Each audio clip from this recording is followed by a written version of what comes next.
네, 안녕하세요. 검산입니다. 오늘 신의 안수에서는 어떤 점을 제가 한번 다루고자 하냐면, 여러분 오늘 보시면 오늘 삼부 토건이 오늘 하한가 들어갔죠. 삼부 토건이 오늘 하한가 들어갔는데 왜 하한가 들어갔을까?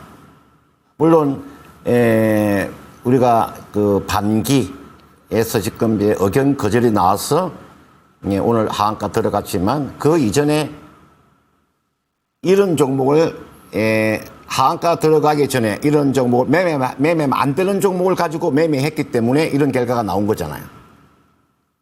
앞으로 제가 오늘 이 강의가 매출 채권에 대해서 오늘 제가 이야기해 드릴 텐데, 요 매출 채권 이거 하나만 잘 봐도 있잖아요. 여러분들 실적주를 찾아낼 수가 있는 겁니다. 한번 보도록 하겠습니다. 여러분 오늘 제목이요, 매출 채권으로 실적주를 찾는다는 내용입니다. 아마 전문가 중에서 제가 가장 중요하게 여기는 게 재무상태표하고 제가 손익계산서, 현금 흐름표 이런 것을, 자본 변동표 이런 것을 가장 제가 중요시 여기는 사람입니다. 매출 채권으로 실적주를 찾는다는 내용인데요. 그러면 자, 매출 채권이 뭔가 먼저 한번 보도록 하겠습니다.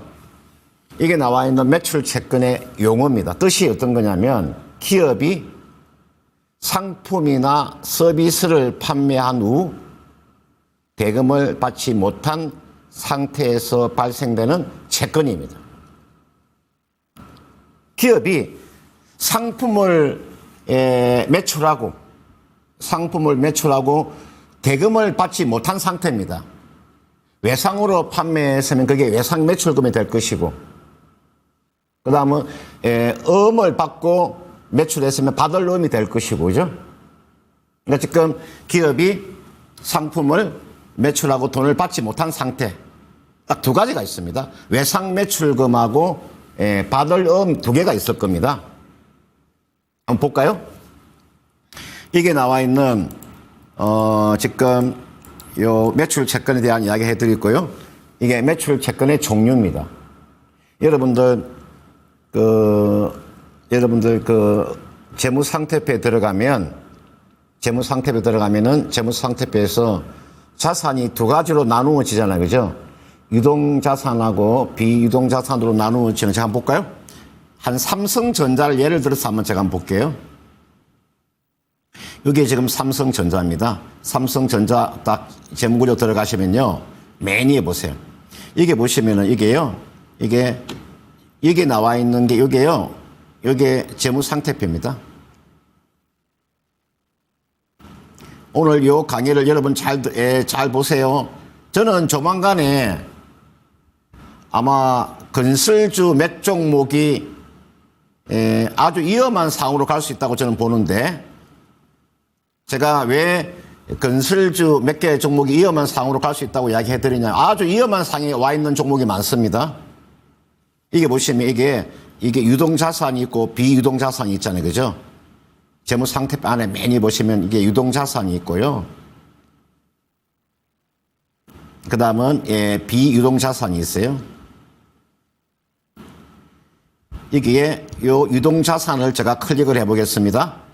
이걸 제가 클릭을 하면 이렇게 나올 거예요. 일단 클릭을 했어요. 클릭하시면요, 요 안에 어떤 게 나오냐, 매출 채권이 나와, 이게.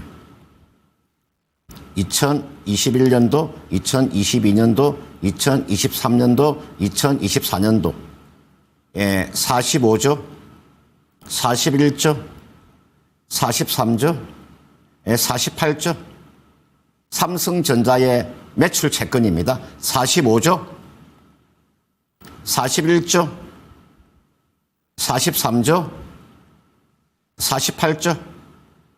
매출 채권이 거의 일정하죠, 그죠? 제가 이걸 이야기해 주려고 하는 것이 아니고, 매출 채권이 거의 일정하잖아요, 그죠? 자, 보세요. 그래서 이쪽을 제가 되돌아왔어요. 여기 보시면 매출 채권의 종류가 나와 있는데, 매출 채권은 유동자산입니다. 유동자산인데 매출 채권은 외상 매출금과 받을 의무로 구성이 되어 있습니다. 아주 간단한 이 두 개밖에 없습니다. 외상 매출금하고 받을 의무. 이 뜻을 먼저 알아야 됩니다. 이게 지금 말 그대로 자산입니다. 자산. 외상 매출금하고 받을 의무인데요. 자, 여기에서 여러분들 제가 먼저 외상 매출금의 뜻을 제가 먼저 한번 보도록 할게요. 이게 나와 있는 여러분들 재무제표상에서 외상 매출금이라는 기업이 상품이나 서비스를 외상으로 판매하고 일정 기간 이후에 받기로 한 금액. 그러니까 외상으로 판 걸 말하는 겁니다. 보통 우리가 외상으로 팔 때 외상 매출금은 기간이요 좀 짧은 거 말하는 겁니다. 기간이 15일이나 15일이나 1개월 정도. 그리고 금액도 좀 적어야 됩니다. 외상 매출 금액이 좀 적어요. 그러니까 기간은 한 15일에서 한 1개월 후에 받기로 한, 그 다음은 금액이 좀 적은 걸 말합니다. 외상 매출금. 자, 그래서 제가 요 외상 매출금이라고 하는 것은 이거는 자산인데 제가 외상 매출금에 대한 뜻을 제가 설명을 해드렸으니까 다음과 같은 내용이 나와 거래가 만약 이런 거래가 나왔다고 한번 생각합시다. 자, 볼까요? 자, 장부상 분개를 하시오.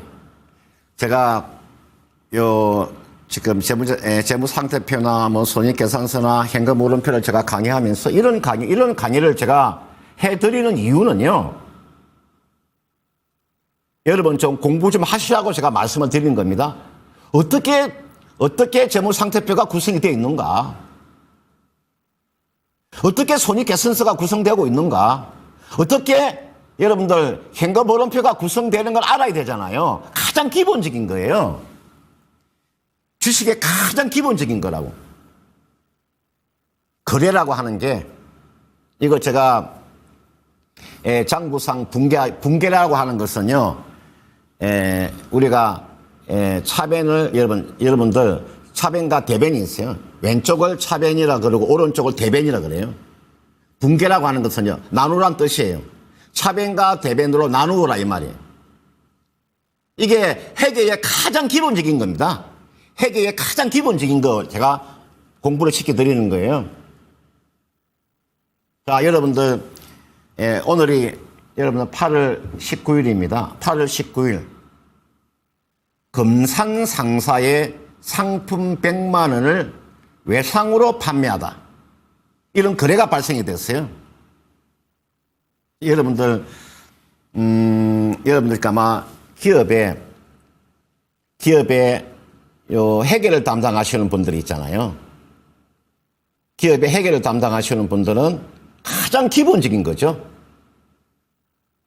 8월 19일 날 금산상사의 상품 100만 원을 외상으로 판매했다. 이걸 분개하라 그러면 이걸 분개를 하는 거죠. 분개할 때는 어떻게 분개를 하느냐? 제가 분개하는 내용을요. 여기 보시면 제가 좀 공부 하나 제가 시켜드릴게요. 이걸 제가 설명해 드리고 싶어요. 자, 제가 T자를 한번 그려볼게요. 이렇게 T자로 그려가지고요. 여러분들 거래의 8요소가 있어요. 거래의 8요소. 좀 특이할 거예요. 이야, 주식하는데 이걸까지 공부를 해야 돼? 해야 됩니다. 공부하셔야 돼요. 여러분들은 그냥 주식에 할 때 그냥 차트만 몇 개 보고 매매하시죠? 여러분들 이 회계라고 하는 게 거래의 8요소에 의해서 장부에 작성하는 거예요.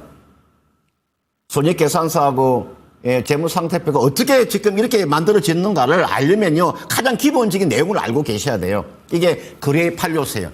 자산의 증가, 자산의 감소, 부채의 감소, 부채의 증가, 자본의 감소, 자본의 증가, 비용의 발생, 수익의 발생. 이게 거래의 8요소예요. 제가 가장 중요시 여기는 게 저는 재무제표를 제가 가장 중시 여긴다고 말씀을 드렸죠. 거래 판료서에 의해서 장부가 작성이 되는 거예요. 볼까요? 여기 보시면은 이게 자산의 증가는 차변에 적는 거예요. 자산의 감소는요, 대변에 적고요. 여기 왼쪽이 제가 T자 그런, 이게 왼쪽이 차변이에요. 오른쪽이 대변이고요. 자산의 증가는 차변. 자산의 감소는 대변. 부채의 감소는 차변에 적고요. 부채의 증가는 대변에 적어줘야 돼요. 자본의 감소는 차변에 적어줘야 되고요. 자본의 증가는 대변에 적어야 돼요. 그 다음은 비용이 발생하면 차변에 적어줘야 되고, 이게 비용 발생은 차변에 적어주는 거고요.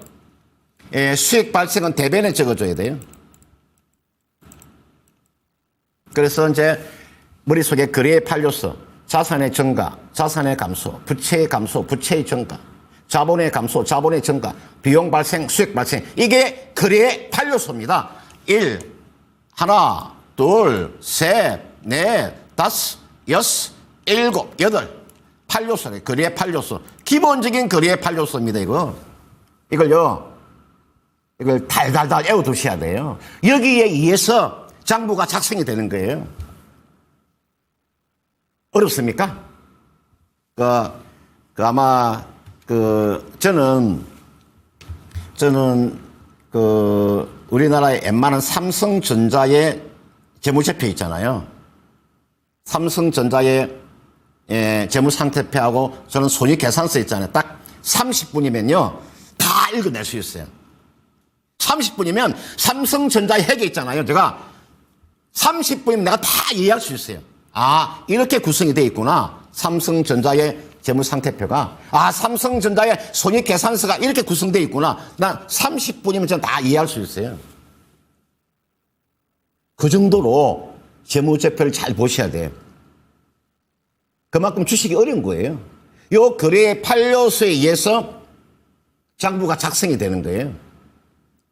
제가 거래의 판료서에 대해서 제가 설명드릴 거니까 자산의 증가, 차변에, 자산의 감소는 대변, 부채의 감소는 차변, 부채의 증가는 대변에 적고, 자본의 감소는 차변에 적고, 자본의 증가는 대변에 적고, 비용이 발생하면 차변에 적어주고, 수익이 발생하면 대변에 적어주는 거예요.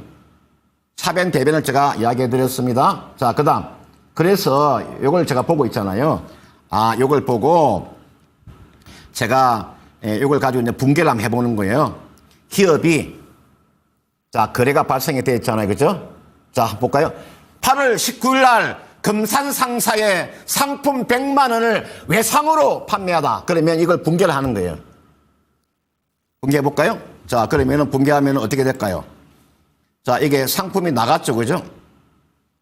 그럼 대변에다가 상품 매출이라고 적어요. 상품 매출. 얼마? 100만 원. 차변에는 외상으로 판매했으니까 차변의 자산의 증가, 외상 매출금, 이 계정 과목이 외상 매출금이라고요. 외상 매출금 얼마? 100만 원. 여기다가 어디에 외상 매출했다? 금산상사에 100만 원 외상으로 팔았으니까 밑에다가 가로 열고 금산상사라고 적어주면 돼요. 그러면 이거 분개가 된 거예요. 아, 차변에 외상 매출금 100만 원. 금산상사. 대변에 상품 매출 100만 원. 이게 분개가 그렇게 분개한 거 이게 분개를 한 거 분개를 방금 제가 방금 내가 분개한 거예요. 분개를. 이 정도는 분개할 수 있어야 돼요.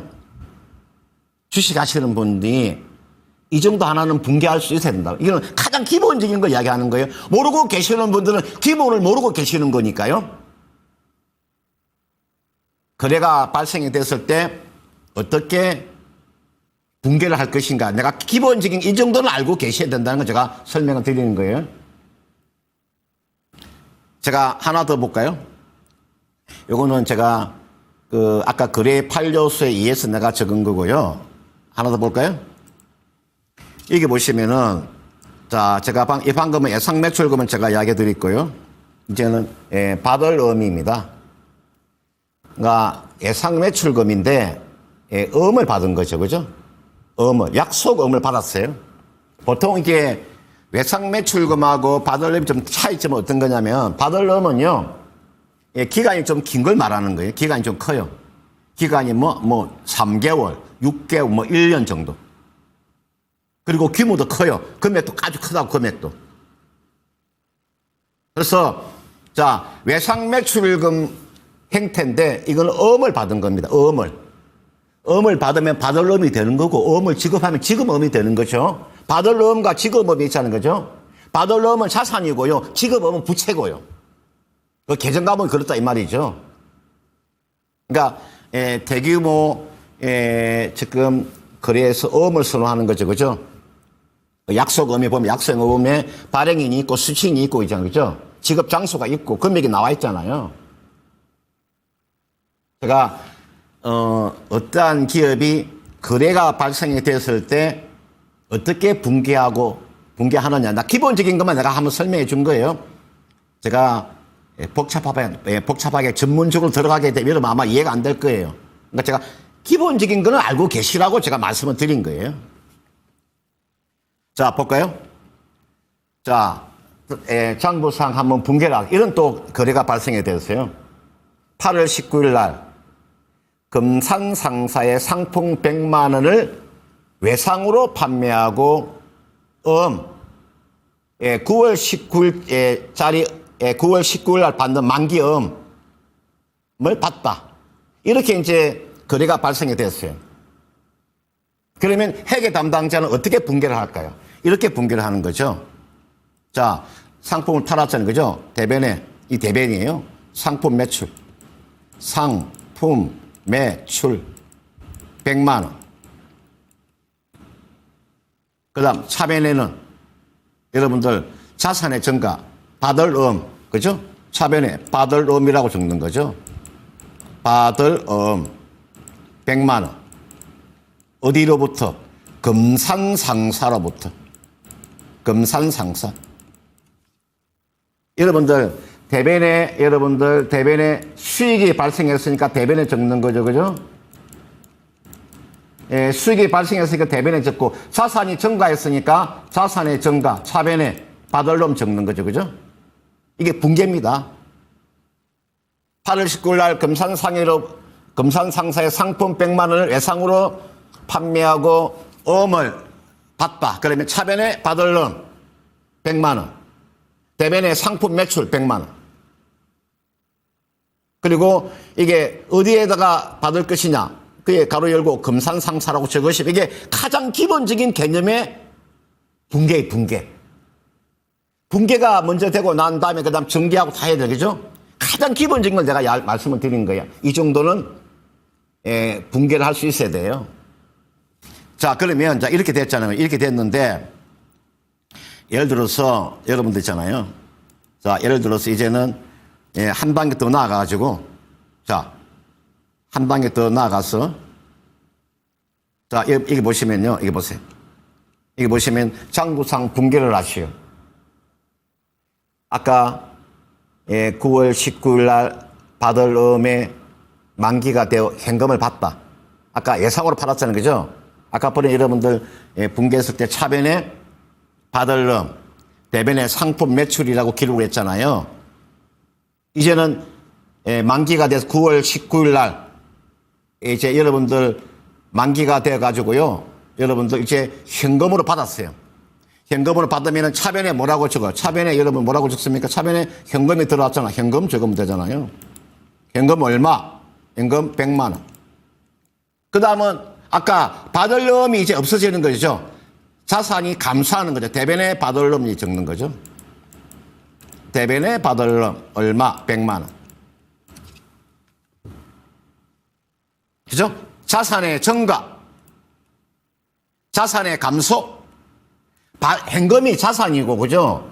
받을 놈도 자산이니까, 자산이, 현금이 들어왔으니까 자산이 증가하고, 받을 놈은 이제 자산이 감소하는 거니까, 받았으니까, 받을 놈은 대변으로 가고, 자산의 감소 대변. 이게 가장 기본적인 붕괴라 이 말이지. 그러니까 가계부 하나 그 작성도 못하면 되겠습니까? 가계부도 작성할 줄 알아야 되잖아요, 그죠?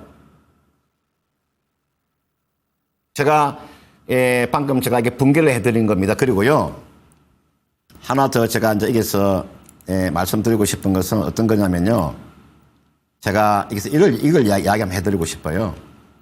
제가 여러분들한테 보통 우리가 이렇게 외상으로 팔잖아요, 그죠? 만약에 자 외상으로 매출했어요. 예상 매출금이 있어요. 예상 매출금. 내가 기업에 대한 이야기만 해드릴게요. 이 예상 매출금이라고 하는 것은 이게 자산입니다. 이게 자산인데 보통 은행 같은 경우에는 외상으로 팔았기 때문에 이걸 100만 원을 예상으로 팔면은 100만 원 다 받는다는 보장이 없잖아요, 그죠? 보장이 없죠, 보장이.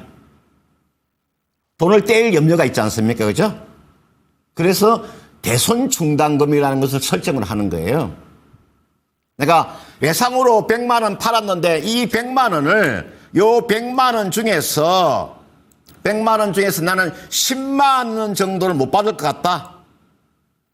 100만 원을 예상으로 팔았는데 요 중에서 10만 원 정도는 받을 수가 없다고 판단이 들 때는 우리가 평가 계정이라고 하는 대손 충당금을 설정을 하는 거죠. 대손 충당금. 여러분들 우리가 재무상태표나 그 손익계산서 보면 항목이 나와 있잖아요. 이걸 이해하려면 이거 알아야 됩니다. 이게 이런 거 다 좀 하나하나 다 이거 재무제표 볼 때요, 이거 다 알고 계셔야 돼요. 예상 매출금, 내가 100만 원의 예상 매출금이 있는데 이 중에서 내가 10만 원 정도는 받을 수가 없다고 판단이 들면은 대손 충당금이라는 것을 설정하는 거예요. 이 정도 이익을요, 이 정도의 이익을 여러분들 말 그대로 충당을 해놔야 돼요. 10만 원을. 그리고 요 10만 원을 내가 충당을 해놨는데 만약에 뒤에 가가지고 10만 원을 못 받게 됐다. 그러면 요 10만 원이 대손 상각비가 되는 거예요. 대손 상각비가 된다고. 대손 상각비 10만 원. 내가 10만 원 못 받을 거라고 했는데 10만 원을 받게 되면은 다시 대손 충당금 한입이라는 계정이 있어요. 대손 충당금 한입.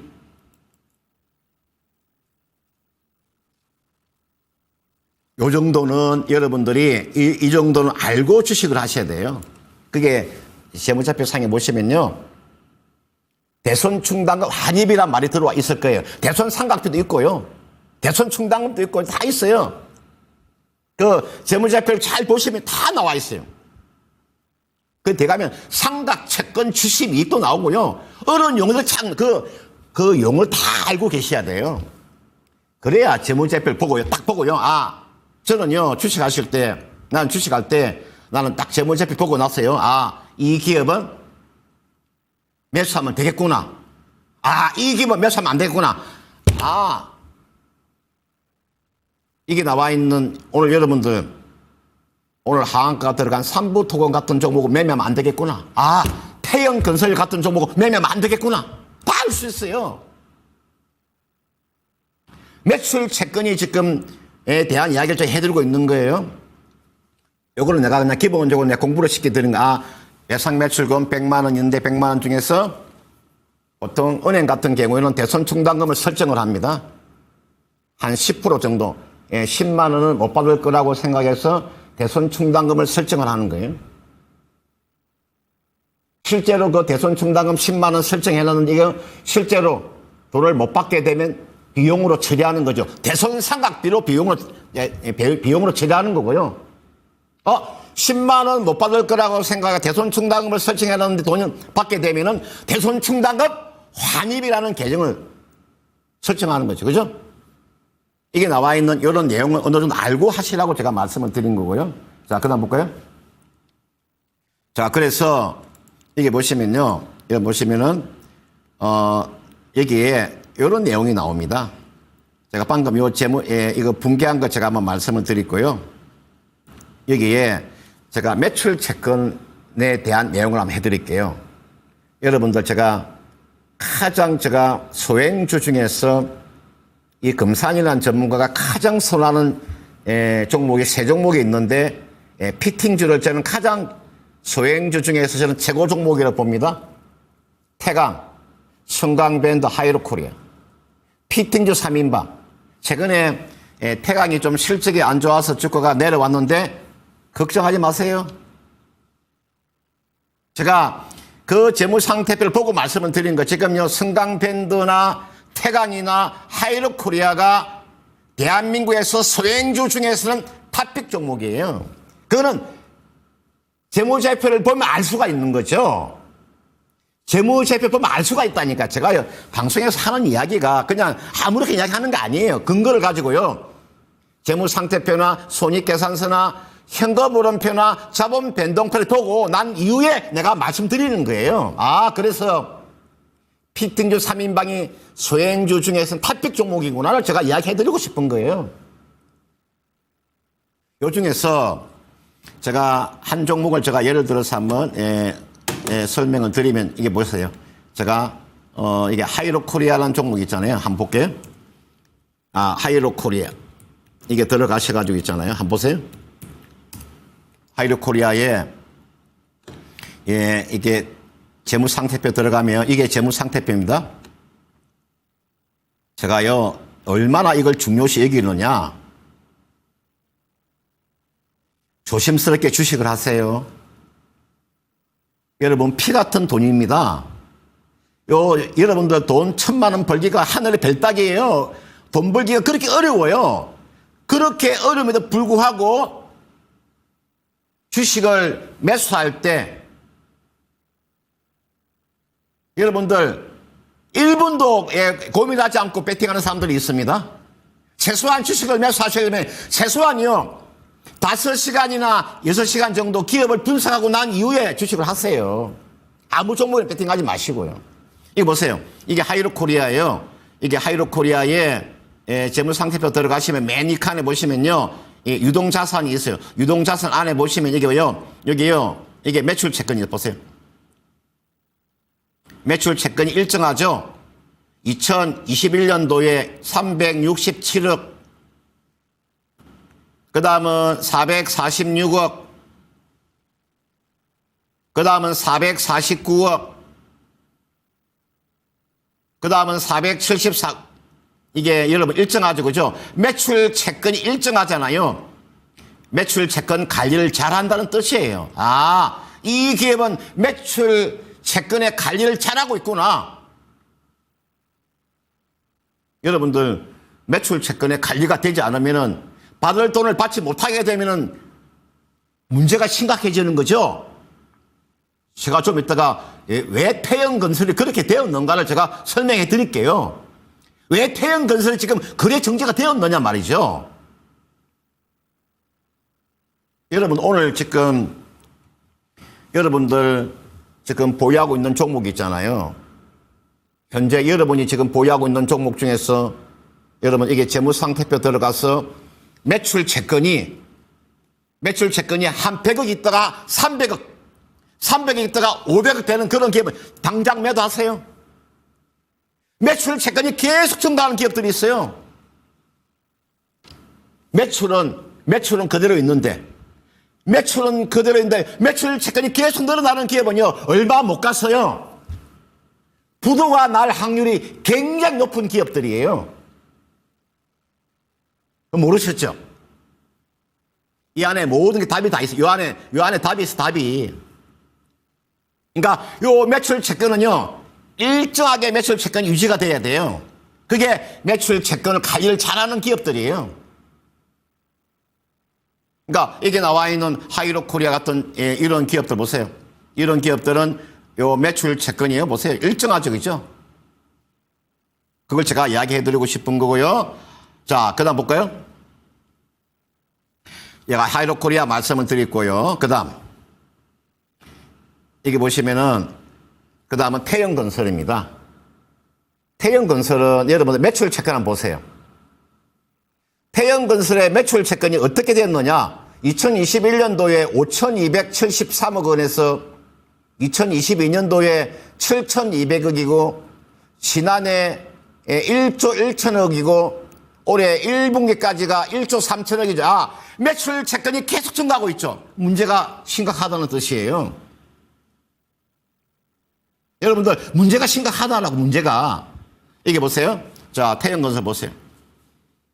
저는요, 이게 나와 있는, 이게 지금 태영건설이에요. 예, 태영건설의 지금 거래가, 딱 보세요. 거래가 지금 정지가 되어 있죠. 보세요. 딱 거래가 언제 정지되었습니까? 이날 거래가 정지됐죠. 보세요.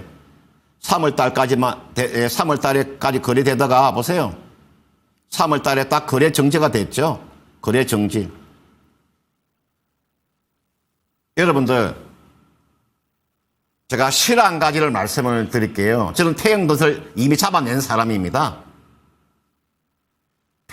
제가 여러분들한테 이런 종목은 지난해 제가 12월 달, 올해 제가 1월 달, 2월 달에 혹시나 태영건설을 가지고 있는 사람들은 당장 매도해라. 태영건설을 가지고 있는 사람은 당장 매도해라. 매도 못하면 위험한 상으로 갈 수 있다. 무엇을 보고? 매출 채권을 보고 말씀드린 겁니다. 매출 채권이 지금 계속적으로 증가하고 있다. 실적은 좋아지지 않고 있는데 매출 채권이 늘어나고 있다. 이거 위험 신호입니다. 위험 신호. 여러분들, 이런 이야기를 있잖아요. 보세요. 제가 이게 나와 있는 태영건설은 여러분 실적이 있잖아요. 실적이 딱 지금 실적이 갑자기 지금 실적이 안 좋아진 거죠. 여러분 이게 실적이 보세요. 제가 그래서 지금 여러분들 현재 지금 보유하고 있는 종목이 있잖아요. 제 말을요 그냥 태강당 듣지 마세요. 여러분이 가지고 있는 종목이 만약에 거래 정지가 당하면, 여러분이 보유하고 있는 종목이 만약에 거래 정지가 당했을 때 여러분 마음은 어떻게 했어요? 여러분 마음이 어떻게 했냐고요? 그래서 내가 여러분들 보유하고 있는 종목 지금요, 지금 여러분들 컴퓨터 캐시 가지고 보세요. 내가 보유하고 있는 종목의 매출 채권 재무상태표 들어가서 맨 첫간에 유동자산이 나오는데 유동자산을 클릭하면 그게 매출 채권이 나오니까 매출 채권이 어떻게 되고 있는가? 요 기업의 매출 채권 관리가 잘 되고 있느냐 보라니까요. 매출 채권이 계속적으로 증가하고 있는 기업은요, 당장 매도를 하세요. 제가 그 이야기를 해드리고 싶은 겁니다. 자, 이게 한미반도체 보세요. 한미반도체 매출 채권 관리가 잘 되고 있죠. 보세요. 2021년도에 1,100억 있다가요 800억 뚝뚝 떨어지죠. 매출 채권이 감소가 보이고 있죠. 매출 채권의 감소가 나오는 기업들 있잖아요.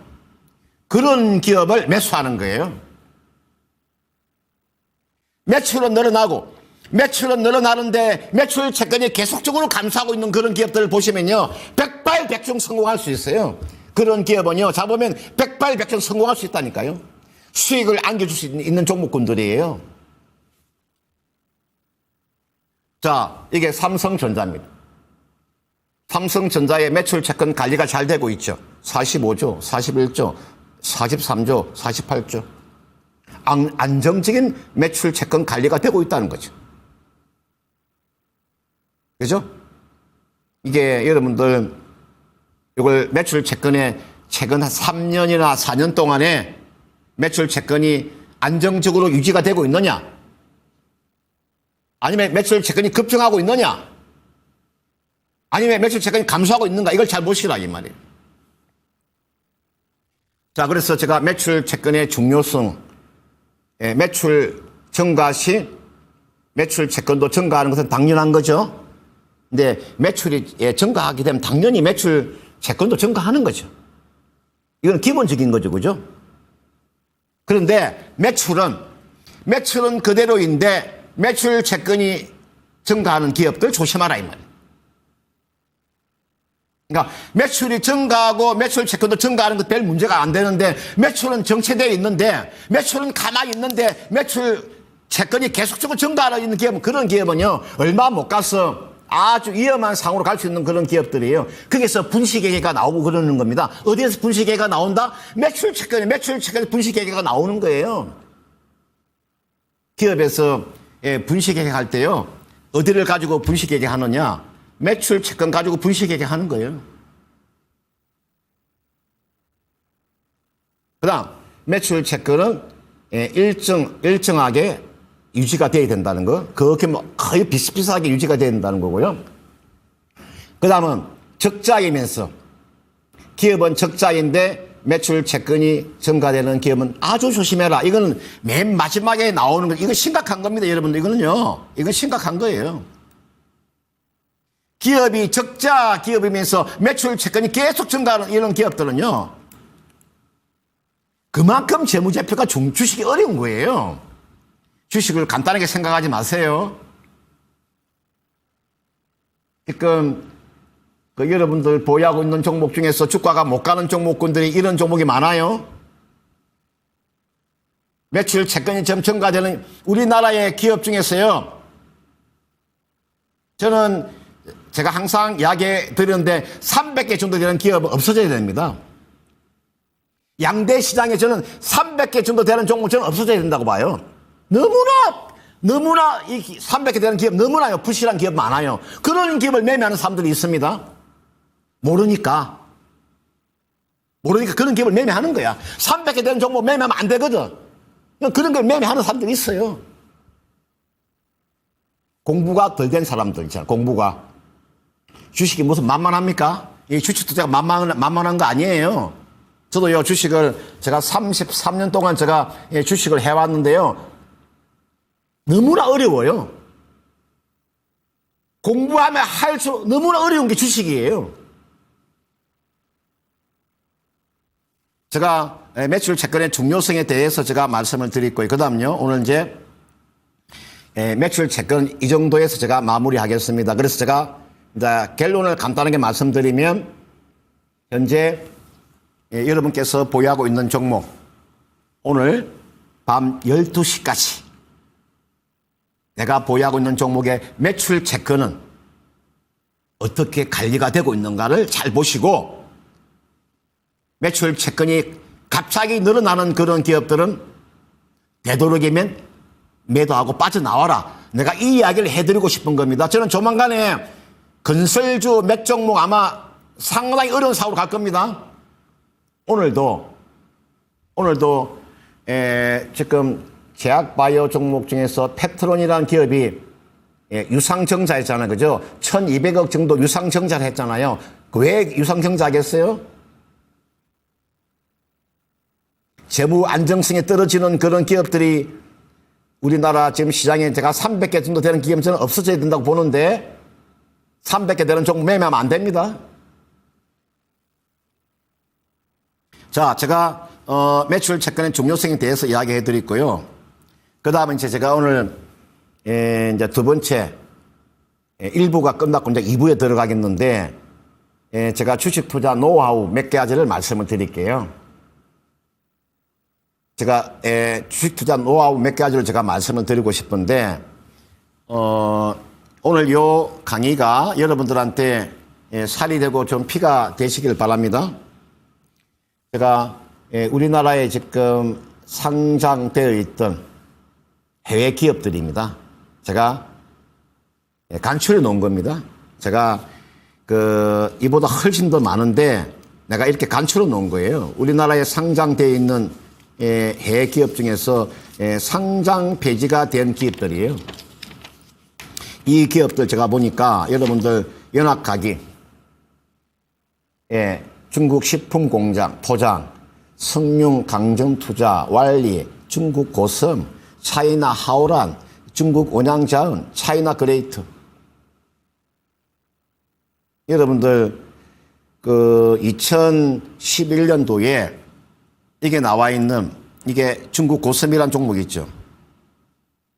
이게 중국 고섬이라는 기업이 2011년도에 그때 분식 회계로 인해 가지고 상장 폐지가 됐잖아요. 그죠? 우리가 정권 예탁 정서 행태로 이제 코스피 시장에 상장된 지 2년 만에 분식 회계로 인해서 상장 폐지가 당했잖아요. 이때요. 중국 고섬에 투자해가지고 재산을 날린 사람이 있잖아요. 제가 참 이런 이야기를 방송에서 할 수도 제가 하면 안 되지만 이것 때문에 있잖아요. 생을 마감한 사람도 있어요. 중국 고섬에 투자해가 생을 마감한 사람이 있다고요. 심각한 겁니다, 여러분들. 여기에 차이나 그레이터라는 기업이 있죠. 여러분들 이 기업 한때 차이나 그레이터가 매출이 한 2,800억 정도, 영업이익이 한 400억 되던 그런 기업이었어요. 차이나 그레이터가. 이게 지주회사입니다. 지주회사예요. 이게 자회사가 여러분들 스포츠 신발, 스포츠 의류 하는 기업이에요. 이게 나와 있는 차이나 그레이터, 우리가 뭡니까? CGS라 그랬어. 이게 자회사가 중국 내에서 스포츠 신발하고 의류를 판매하는 그런 기업인데, 요 기업의 본사가 어디에 있었냐면요. 여러분들, 케이만군도에 있어요. 케이만군도. 여러분, 케이만군도가 어디입니까? 케이만군도가 어디에 있는 거예요, 여러분들? 저게 카브리에 있잖아요. 중앙 아메리카. 그게 쿠바 남쪽, 자메이카 서쪽. 쿠바 밑에 보면 쿠바 남쪽하고 자메이카 서쪽에 보면 그게 케이만 군도라고 있어요. 조세 피난처, 케이만 군도. 그게 땅이 한 얼마 정도 땅이 크냐? 우리나라로 말하면은 고양시 정도. 고양시 정도에 되는 그런 섬나라입니다. 케이만 군도가. 인구가 한 60만 명 가까이 되잖아요. 그죠? 영국령이에요, 영국. 그게 본사가 있어. 아니, 대한민국에 있는 기업도 하나 분석도 못 하는데, 케이만 군도에 있는 기업을 분석할 수 있습니까, 여러분들이? 그게 본사가 있어, 그게. 그래서 제가 차이나 그레이터 매매하면 안 된다. 이런 거 매매하면 안 된다, 이런 거. 제가 주식을 하면서 제가 매매하지 않는 기업이 있다고 말씀드렸죠. 제가 여러분들을 위해서 내가 이 방송을 하는 거예요. 내가 이런 기업에 대해서 내가 방송하는 게 순수하게 여러분들이 이런 종목에 베팅해가지고 손해보신 분, 앞으로 이런 거 하지 말라고 말씀을 드리는 거예요. 이게 이미 지금 이거는 상장 폐지가 되어 있잖아. 상장 폐지가 된 기업들이고. 그럼 우리나라에 지금 상장되어 있는 기업이 있잖아요. 그죠? 여기에 나와 있는 이게 우리나라에 상장되어 있는 기업들. 지금도 보세요. 이게 보시면은 국내 상장되어 있는 해외 기업들이 있잖아요. 홍성그룹, 이스트아시아홀딩스, 컬러레, 오가니 코메시티, GRT, 크리스탈 신소재, 로셀, CXI, 글로벌 SM, 잉이푸드, 골든 센츄리. 되도록이면 매매하지 마라. 되도록이면. 여러분 자유입니다. 자유인데 여러분 자유인데 저는 매매하지 말라고 말씀드리는 거야. 좀 조심해라. 좀 조심하자. 조심하자. 이런 종목을 좀 조심해야 된다. 앞에서 제가 요 이야기 해드렸죠. 내가 요 설명해드렸죠. 그죠? 이때 이런 종목을 투자해가지고 피눈물 흘리는 사람이 많기 때문에 우리나라에 상장되어 있는 해외 기업들은 되도록이면 매매를 자제하자. 내가 이 뜻에서 말씀을 드리는 거예요. 참고하세요. 매매는 자유지만 되도록이면 매매하지 않는 것이 좋다고 제가 말씀드리고 싶은 거예요. 이런 이야기를 전문가가 방송에 나와서 이야기해줘야 됩니다. 이런 이야기를 전문가가 방송에 나와서 이야기해 줘야죠. 이런 이야기를. 맨날 올라간 이야기만 가지고 이야기하지 마시고. 그걸 내가 이야기해 드리고 싶은 거예요. 매매는 자유입니다. 자유지만 되도록이면 매매를 자제해라. 그걸 말씀드리고 싶고요. 자, 제가 노하우 몇 가지를 말씀을 드린 거예요. 그 다음, 이게 보시면은 그 신규 상장주 매매하시는 분들이 있죠. 신규 상장주를 매매하시는 분 잘 들으세요. 신규 상장주를 매매할 때는 보통 신규 상장주는요, 실적이 최고점에 있을 때 상장을 합니다. 참, 우리나라도 앞으로 진짜 이 상장 기준을, 이 기준을 진짜 이거 명확하게 해야 돼. 이 피해가 전부 다 개인들이 피해 보는 거거든. 실적이 최고일 때 상장을 하는 거. 왜? 그 공모 자금을 받아야 되니까, 그죠? 기업 입장에서는 실적이 최고일 좋을 때 상장해가지고 그 공모 자금을 모집을 해야 되니까. 그리고 상장 이후에 실적이 가파르게 감소합니다. 참, 보면 기똥차. 실적이 최고 좋을 때 상장해가지고 딱 상장하자마자 실적이 꼬꾸라지는 거예요. 여기에 대한 저는 조사를 하면 철저하게 한번 조사를 해보면 전 될 것 같아요. 한번 철저하게 한번 조사를 해야 된다. 그리고 신규 상장주는 최대 6개월 정도 지나고 난 이후에 대량 거래가 터질 때 그때 매수하는 게 좋습니다. 최소한 6개월 정도는 기다리세요. 신규 상장 매매할 때는요, 최소한 6개월 정도는요, 딱 지켜보는 거예요. 그게 보호 예수물, 뭐 1개월짜리 보호 예수 물량도 있을 것이고, 뭐 3개월짜리 보호 예수 물량도 있을 것이고, 6개월짜리도 있을 것이고, 뭐 1년짜리 있을 거 아닙니까? 신규 상장주를 여러분들 매매하실 때는 가장 중요한 것은 6개월 정도 흐르고 난 다음에 매매하는 게 좋고요. 그 다음 85% 이상 다요 공모가 이하로 내려와요. 공모가가 만약에 5만 원짜리다. 그러면요, 기다리면요 5만 원 밑으로 내려와요. 그 위에서 매수하지 말란 뜻이에요. 공모가 아래 내려올 확률 다 85%라는 종목이 전부 다 공모가 아래 다 내려오기 때문에 첫날 가서 매수하지 마시라 이 말이에요. 신규 상장주는 85% 이상 공모가 아래로 내려오니까 공모가 아래로 내려올 때 그때를 한번 대비해라. 이걸 말씀을 드리고 싶은 거고요.